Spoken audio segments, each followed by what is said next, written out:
سارے فرقے یہ بات کرتے ہیں کہ بڑے سے بڑا بھی کوئی بزرگ ہو کسی صحابی کے گھوڑے کے قدموں کی خاک کے برابر نہیں. یہ آپ نے بات سنی ہوئی ہے؟ جی سنی. ہاں، اب آپ نے اس پہ قائم رہنا ہے. اور میں نے اب آپ سے اخلاقیات پوچھنی ہے.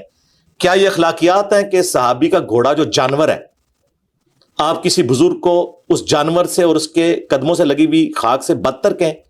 حضرات ذی وقار، آپ نے اس شخص فراڈی کا، جو کہ اس وقت پوری دنیا میں سب سے بڑا فراڈیا اور قذاب شخص ہے، ادھر سے بات کرتا ہے ادھر مکر جاتا ہے. اب اس نے اتنے پاکیزہ سچے عقیدے کو، قرآنی عقیدے کو فراڈی عقیدہ کا ہے، اور اس بات کا انکار کیا ہے کہ جس بات پر 1400 سال سے امت متفق ہے. اب اللہ رب العزت کے نزدیک صحابہ کرام رضوان اللہ تعالی علیہم اجمعین کا مقام و مرتبہ تو وراء الورا ہے.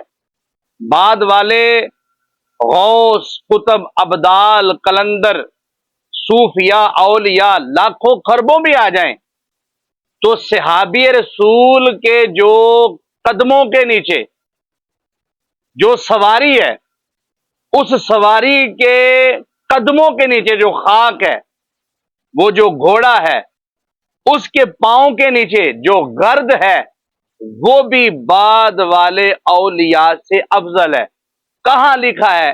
یہ قرآن مجید برہان رشید میں اللہ رب العزت نے صحابہ پاک رضوان اللہ تعالی علیہم اجمعین کی سواریوں کی فضیلت کو، عظمت کو بیان کرتے ہوئے سورۃ العادیات میں اللہ رب العزت نے ذکر فرمایا ہے. اور یہ ترجمہ بھی میں اس قذاب شخص کے پسندیدہ مفسر صلاح الدین یوسف، اس کے ترجمے سے، اس کی تفسیر سے میں اس کو جواب دوں گا، تاکہ اس کو بھی اور اس کے ماننے والے جو اس کے لونڈے لپاڑے ہیں ان کو بھی پتا چلے کہ یہ شخص کتنا بڑا قذاب ہے، فرادی شخص ہے، اور اس کا عقیدہ جو ہے وہ قرآن کے خلاف ہے.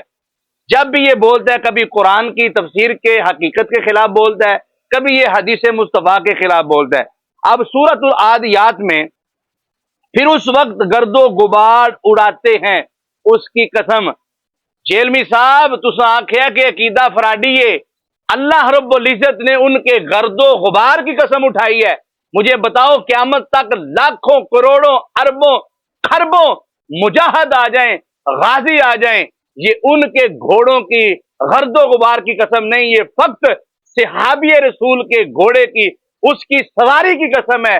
اور بدبخت، جس عقیدے کو تو نے فراڈی عقیدہ کا ہے، یہ تو قرآنی عقیدہ ہے جو اللہ تعالیٰ نے سچے مسلمانوں کو عطا فرمایا ہے. قادیانیوں کے سہولت کاروں کو یہ عقیدہ نہیں عطا فرمایا.